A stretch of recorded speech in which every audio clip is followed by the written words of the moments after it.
لٹکانا گرا گناہ ہے. بعض لوگ کہتے ہیں تکبر سے نہیں مجبوری سے نیچے رکھتے ہیں. مجبوری کس بات کی ہے؟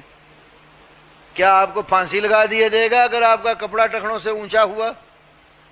یا دشمن نے آپ کو پکڑ لیا اور اس نے کہا بس مار ڈالیں گے ورنہ ٹخنا سے کپڑا نیچے کرو؟ مجبوری تو ایسی ہوتی ہے. اختیاری حالت میں مرد کو اجازت ہی نہیں ہے کہ اس کی چادر، اس کی شلوار، اس کا نیچے پہننے والا کپڑا ٹخنوں سے نیچے جائے. حضرت عمر رضی اللہ تعالی عنہ جب ان پر قاتلانہ حملہ ہوا تھا اور قاتل نے ان کے پیٹ کے اوپر وار کیا، انتڑیاں کٹی ہوئی تھیں، دوا پلاتے تھے تو باہر آ جاتی تھی، بستر مرگ چارپائی پر لیٹے ہوئے. یہ بخاری شریف کی حدیث ہے. ایک نوجوان آیا بیمار پرسی کرنے، امیر المومنین کی بیمار پرسی کر کے واپس جا رہے اور بلا کر کیا کہا؟ اتق اللہ، اتق اللہ، ارفع ازارک، اللہ سے ڈر، اپنی چادر اونچی کر.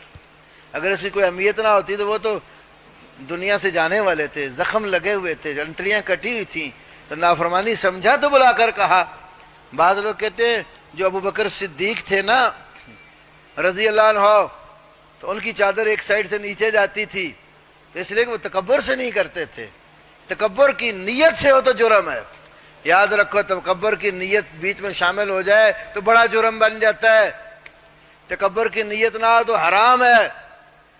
رسول اللہ صلی اللہ علیہ وسلم کے ابو داؤد اور نسائی کتاب اللباس میں حدیث ہے، ایک صحابی جب آپ نے کہا نا چادر اپنی نصف پنڈلی پر رکھو، رسول پاک صلی اللہ علیہ وسلم کا شمائل ترمذی میں امام ترمذی حدیث لے اپنا عمل، اور امام احمد کی مسند آپ نے یہ بتا دی کہ صحابی نے اللہ کے نبی کوئی گنجائش فرمایا تھوڑی سی نیچے کر لو. اس نے کہا کوئی اور گنجائش فرمایا تھوڑی سی اور نیچے کر لو. بالآخر یہ جو ٹخنا ہے نا، ٹخنا پکڑ کر کہا لیسا للقعبین فی الازار شیء، یہ ٹخنے کا تمہاری چادر میں کوئی حصہ نہیں ہے. اور ہاں مسلمان عورت وہ اپنے پاؤں کو بھی چھپائے گی. نبی صلی اللہ علیہ وسلم جب کہا نا آدھی پنڈلی پہ رکھو تو بالآخر عورتوں نے پوچھا ہم کیا کریں؟ فرمایا ایک بالش نیچے لٹکا دو. آدھی پنڈلی سے ایک بالش نیچے لٹکائیں تو قدم کچھ ننگے رہ جاتے ہیں. تو کہنے لگی اذن ینکشف، صحابہ نے کہا اذن ینکشف اقدامہن، اللہ کے نبی پھر تو ان کے قدم جو نا کھل جائیں گے. فرمایا ایک بالش اور نیچے لٹکا دو. تو کہا گیا، صحابیات نے کہا اگر اتنا نیچے لٹیں گی جب تو زمین پر کپڑا گیلی مٹی رگڑ کھائے گا تو خراب ہو جائے گا.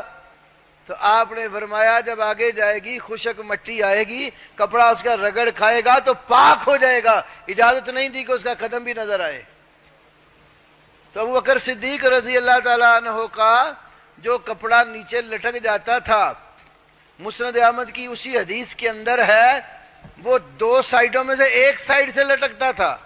وجہ یہ تھی کہ ان کا پیٹ تھوڑا سا بڑھ گیا تھا، جس وجہ سے ایک سائیڈ سے کپڑا نیچے گر جاتا.